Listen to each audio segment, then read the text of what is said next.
Dr. Gemma Goyardi, Coach Robert. kita ngebahas Bitcoin lagi. Iya. Ini sesuai permintaan kalian yang mau tanya Bitcoin sampai ke harga berapa, kira-kira kapan keluar dari sideways-nya kita bahas. Sideways ini yang menjadi masalah. Ya kan? Supaya anak gua juga ntar belajar beli Bitcoin. Karena you wanna buy Bitcoin? Say yes.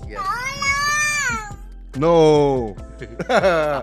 Jangan beli Bitcoin. Oke. Ini calon nih. 20 Calon. tahun lagi dia ganti di YouTube Dia ini. gantuin di YouTube nih. Makanya. Oke Pak, jadi kalau kita ngobrolin sama Bitcoin, belakangan itu lagi ada adopsi yang cukup besar sebenarnya dari regulator pemerintah di luar negeri. But itu ternyata nggak cukup mendukung pergerakan Nggak cukup. market bisa ngepam ke atas. Karena yang namanya cycle punya aturannya sendiri. Dan bahkan mau ada berita apapun tuh nggak ngaruh. Nggak ngaruh. Dan itu nanti selesai daripada cycle-nya akan muncul sebuah berita yang akan ngedobrak pergerakan harganya. Oke, nah sekarang kita langsung aja nih biar Oke. cepat. Ini terakhir, BlackRock tuh ternyata masih continue to buy a Bitcoin. Akumulasi kan? Masih akumulasi. Karena dia akumulasi, pergerakan harga kita itu masuk di konsolidasi. Nah, tuh catat teman-teman. Jadi ketika Big Fund itu melakukan akumulasi, otomatis logiknya dia nggak akan akumulasi di harga yang tinggi. Iya, dan ini jadi salah persepsi kan. Orang-orang akan merasa kayak kalau BlackRock beri harusnya harganya naik Enggak. dong. Di dalam fase market ya, kalau lu belajar tentang fase market, pada saat orang big guy atau whale akumulasi, Yes. mereka tuh justru akan sideways atas bawah supaya mereka ngejar harga rata-rata. Oke. Dari sini kita bisa lihat 51.000 sampai 53.000 itu harga rata-rata yang paling sweet spot. Dia beli, nanti dia angkat lagi ke atas 5961, Iya. dia pukul lagi ke bawah. Kayak sekarang ini kan video ini di syuting 16 September ya. Iya. 16 September ini Bitcoin ada di 58-an. Iya, jadi itu adalah harga range tengah. Ini sekarang dia lagi proses akan ngedam lagi ke bawah. Oke. Sampai nanti konsolidasinya selesai, akumulasi selesai baru digenjot ke atas Iya. sama dia. Nah ini update-nya. Jadi kan kalau kemarin mungkin baru ada beberapa negara. Sekarang tuh banyak kayak El Salvador, Kanada, Jepang, United Kingdom, Bahkan Swiss. UK udah masuk kan. Iya. Ya. Jadi negara-negara besar yang memegang ekonomi ini sekarang udah mulai chip in ke Bitcoin. Betul. The question is, kita di bulan September ini sampai ya mungkin Oktober lah, kita akan menghadapi ini nih Pak. Regulation, concern, plus ini yang paling penting, The Fed rate lagi kan. the Fed rate. Ya, kalau katakan sekarang the Fed rate akan nurunin misalnya. Ya, kemungkinan besar kan BTC-nya harusnya naik lagi. Oke. Jadi kan karena dia lawan daripada US dollarnya. Ya. Artinya gini, ngapain gua harus taruh duit di US dollar? Mendingan gua taruh duit di aset yang lain, apakah Ya. gitu gold, apakah itu Bitcoin. Ya. Tapi korelasinya apakah sebesar itu? Saya rasa juga belum tentu selalu pada saat nurunin suku bunga lalu Bitcoinnya otomatis harus terbang sekuat misalnya isu tentang halving, nggak kayak begitu juga. Nah ini kayaknya biar teman-teman bisa lebih clear, kita tunjukin ya chart correlation daripada Bitcoin Ya. ke ketika Fed cut rate. Nih teman-teman bisa lihat sendiri hasilnya gimana. Berarti harusnya Pak, secara kesimpulannya akan berpengaruh. Mau itu nanti entah naik atau turun itu kan tergantung price action. Ya, betul.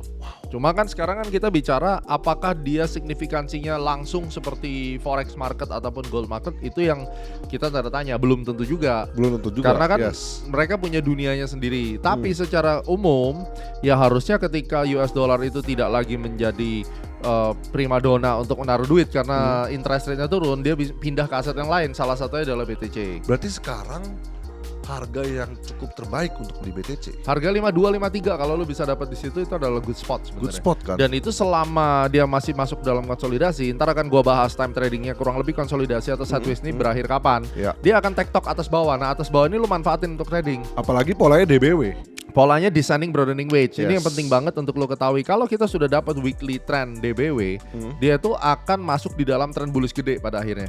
Wow. Itu yang penting.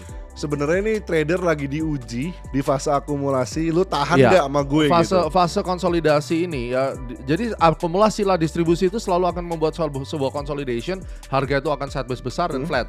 Tapi begitu kita muncul DBW, secara long run-nya akan bull. Tapi possible gak sih Pak? Coba ya, kalau gue memposisikan diri gue sebagai market makernya Bitcoin deh, let's say gitu. Kayak gue punya banyak banget aset di Bitcoin. Gue kan bisa gerakin dia dong, pasti. Ya.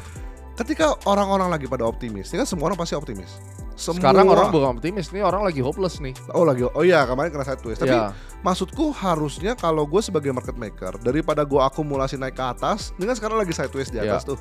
Ceritanya tuh make sense. Kalau gue dump dia ke bawah dulu baru gue tarik lagi. Karena barang dia belum cukup. Kata kuncinya di situ. Selama barangnya belum cukup. Belum cukup dan average price-nya kan dia mesti tekan. Dia nggak mungkin Wow. akan hantam-hantam terus aja. Misalnya dia Yes. punya sekarang 1 triliun US dollar misalnya. Terus kemudian dia mau beli Bitcoin sebanyak-banyaknya. Kalau dia makin masuk ke market, harganya makin naik. Iya. Dia harus tunggu harganya turun dengan cara apa? Ya beli, habis itu di-dump. Sama kayak saham sebenarnya. Nah, proses dia pump and dump untuk proses akumulasi itu muncullah yang namanya descending broadening wedge. Ya. Dan disitulah the beauty of chart pattern, supaya lu lihat kalau muncul yang namanya DBW itu, suka tidak suka, at the end harga rata-rata dia sudah cukup, jumlah barang sudah cukup, dia akan pump lagi ke atas. Makanya kita sekarang sedang melihat target Bitcoin di harga yang cukup tinggi. Dan berarti dengan kondisi yang kayak gini, trader tuh harus ngapain?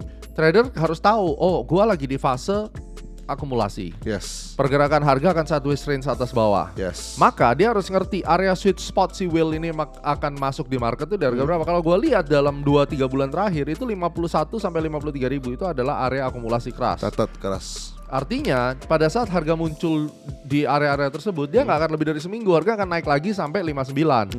Sehingga dia bisa tektok atas bawah. Iya sih, kelihatan sih. Kayak kemarin kan bottomnya itu 48 atau 47 Ya, juga bang naik lagi. ya ke lu atas. beli di 51 sampai 52 walaupun nanti keseret ke 48 juga tutup mata aja karena nggak akan lebih daripada 2 minggu gitu loh. Berarti secara strategik portofolionya orang-orang yang misalkan pengen beli Bitcoin 1 miliar jangan langsung chip in 1 Jangan miliar. langsung karena kita lagi masuk di dalam fase konsolidasi, descending broadening wedge. Memang secara jangka panjangnya nanti akan bullish, tetapi dia sekarang akan cari harga yang di bawah, lu beli aja di bawah bertahap gitu. Oke, nah sekarang Ya. gue pengen minta bantuan lu untuk ngejelasin ini nih. Ini yang lu tunggu-tunggu kan teman-teman semuanya. Nah, Coba. ini adalah potongan gua zoom dari descending broadening wedge yang gua zoom. Yes. Habis ini gua akan lihat gambar gedenya. Tapi di sini yang jelas kelihatan nih, waktu video ini direkam, gua akan lihat ada time support di 18 September. Yes. Kemudian nanti ada time either support or resistance, kita sebutnya vibrational date ya, itu tanggal 10 Oktober. Jadi nanti akan ada turning point 10 Oktober. Ini yang paling gede karena gue udah punya tanggal yang kecil-kecilnya lagi. Ya. Dan sebentar, kayak ini harus di disclaimer dulu. Ini tanggal-tanggal yang kita berikan bukan berarti dia akan jadi bottom atau peak. Enggak. Karena ini vibrational date. Vibrational date itu kemungkinan akan ada turning point di sana. Ya, akan ada pembalikan arah. Kalau harga Ya. lagi turun jadi naik, naik jadi turun. Betul. Gitu ya. Dan ini bukan untuk area untuk lo masuk, tetapi Ya. paling enggak kalau gue udah punya gerbang ini, karena nanti ada yang kecil-kecil lagi, ada yang lebih spesifik tanggalnya. Ini Ya. kan gate yang besar doang. Pada saat ini nanti harganya drop ke bawah dan kemudian lu lihat di situ ada 18 September, itu makin kuat asumsi kita bahwa kita akan melakukan buy. Oke. Ya. Areanya berapa itu nanti. Areanya nanti, tapi di sini kan kita lihat yang namanya descending broadening wedge itu makin ke bawah akan makin dia nyentuh support-support baru. Ketika orang-orang banyak cut loss dia akan terbang. Jadi kalau Yes. dalam hal ini setiap kali lu lihat harga 51.000 sampai 49.000 itu strong buy sebenarnya. Iya benar sih. Make sense. Karena itu bagian daripada pump ke channeling atas. turun. Nah, sekarang gua mau kasih lihat arah atasnya. Oke. Yo, silakan di next slide, Bud. Coba. Nah, lihat. bagian yang tadi gua zoom itu merupakan bagian ini, kepala yang di Besarnya sini, ya, ini oke. bagian besarnya. Secara keseluruhan kita tuh lagi di wave 4. Dan ini orang-orang yang cut loss kayak begitu nge-chartnya weekly langsung nyesel sih. Iya sebenarnya nggak nyesel karena mungkin menurut dia ya udah ntar gue masuk lagi lah. Ya, Tapi paling ya, nggak kalau ya. misalnya lu sekarang lagi posisi short sell nih hati-hati banget. Nah cuma gue perlu kasih tahu ini sideways-nya sampai kapan. Ya. Ini yang ditunggu-tunggu kan. Betul, Paling betul. cepat minggu pertama November 2024 sideways-nya berakhir ini naik. Atau idealnya itu sampai tengah Januari 2025. Tengah Januari 2020. Itu adalah range daripada wave 4-nya. Jadi ini adalah wave 4 yang nanti akan ke expected target price wave 5-nya di 90.000. Jangan curi analisis gua. Ini gua paling benci, gua kasih tahu. Ini harus kasih tahu sih benar. Karena dari awal waktu Bitcoin 25.000, 27.000, gua yang call pertama tuh di Iya. Indonesia. Dan tiba-tiba ada yang ngakuin, Pak. Ada yang ngopi. Gua nggak suka tuh. Jadi jangan sampai curi-curi analisis gua. Kalau lu mau bikin konten, lu kasih kredit buat gua dong. Ya. Bahwa ini dari analisnya Source-nya analisnya gitu Dr. kan. Kemah Guyardi gitu. Ya. Nggak apa-apa lu bahas aja dan lu sempurnain, tapi jangan lu copy paste habis itu ide gua. Ya. Karena ngitung wave kayak begini ini penuh resiko dan Betul. lu jangan akhirnya main copy paste lalu kemudian dia bilang karena gua naiknya enggak. Dan gitu apalagi kan kenapa lu bisa ngitung wave karena lu udah MFTA anyway gitu kan. ya. Oke, dan keberanian kita untuk mengatakan bahwa oke, sekarang dia lagi di wave 4 Ya. itu pertimbangannya cukup panjang. Oke. Gitu. Berarti possible gak sih kira-kira ini kan tadi lu bilang November sampai Januari. Possible November tuh gerbang awal. Iya, berarti possible gak kayak misalkan ternyata Novembernya masih sideways terus nih sampai Januari? Bisa aja kan? Tapi gerbang awal tuh di minggu pertama November itu udah harus siap-siap. Oke. Barangkali descending broadening wedge-nya itu benar-benar diselesaikan dan dia tembus. Terus kita juga mesti lihat sensitif kepada news apa yang muncul di November. Betul. Kalau nggak ada news biasa-biasa aja ya udah kemungkinan besar di Januari. Jadi lu jangan ngarep-ngarep yang kayak ya udahlah gua ngarep siapa tahu nggak. Cuma lagi. boleh lah lu lihat dari range November sampai Januari ini penyiksaan sideways kayak begini itu kemungkinan selesai.